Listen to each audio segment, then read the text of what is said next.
talking about AI, but I feel like we also have to talk about scams as well. And this is the time of year when we're seeing phishing scams.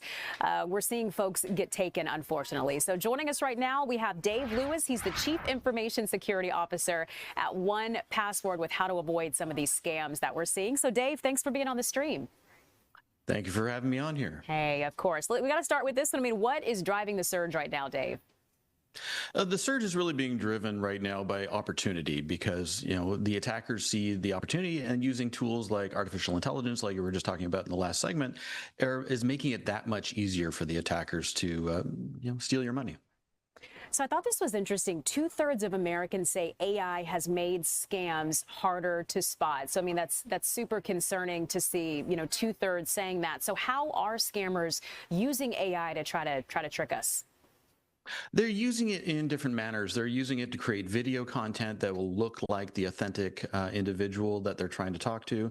They'll create ads. They'll create emails as well. I've used various different platforms to create test emails to see if I would fall for them. And more often than not, yes, they would definitely be ones that I would have fallen for, because it's making that much easier for the attackers to be able to do their craft.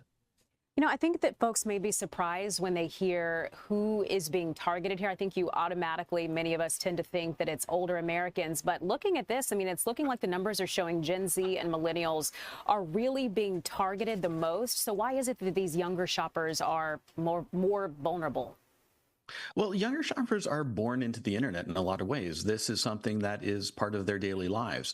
So they have a great deal of trust in being online and having those connections. So as a result, they are more apt to be able to fall for these scams. And it's not because they don't understand it. It's just because they're so used to being this as part of their intrinsic daily lives. So they lack that critical thinking to say, is this a real deal? And also making sure that you're using different passwords on different sites.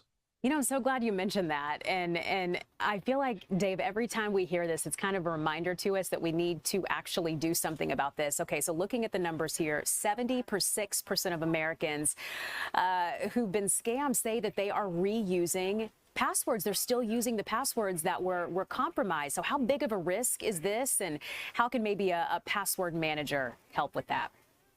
A password manager is absolutely a great tool to be able to use, because you can have all these different sets of credentials on different sites and use one password on your tool to be able to access that. So you don't have to remember all of them. They're stored for you and cryptographically safe.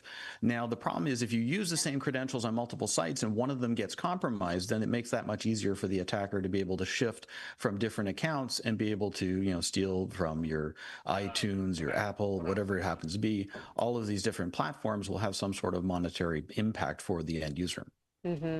So something I've gotten a few of, and folks who are watching us at home or work may have gotten the same thing, and that's those texts or like emails that come in, and it's about a package, quote unquote, that, you need to click on this because there's a problem with delivery or something like that. So is there something that we can be looking out for to make sure that we don't fall for one of these package tracking scams?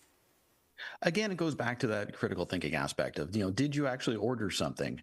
And sometimes you might forget, go through and log into the site directly, as opposed to clicking on the link in the email or in a lot of cases the text, because the attackers prey on this, and they prey on this false sense of urgency because they're hoping that people have some sort of emotional connection to it, in that, oh, it's a package for my Nana, whatever it happens to be.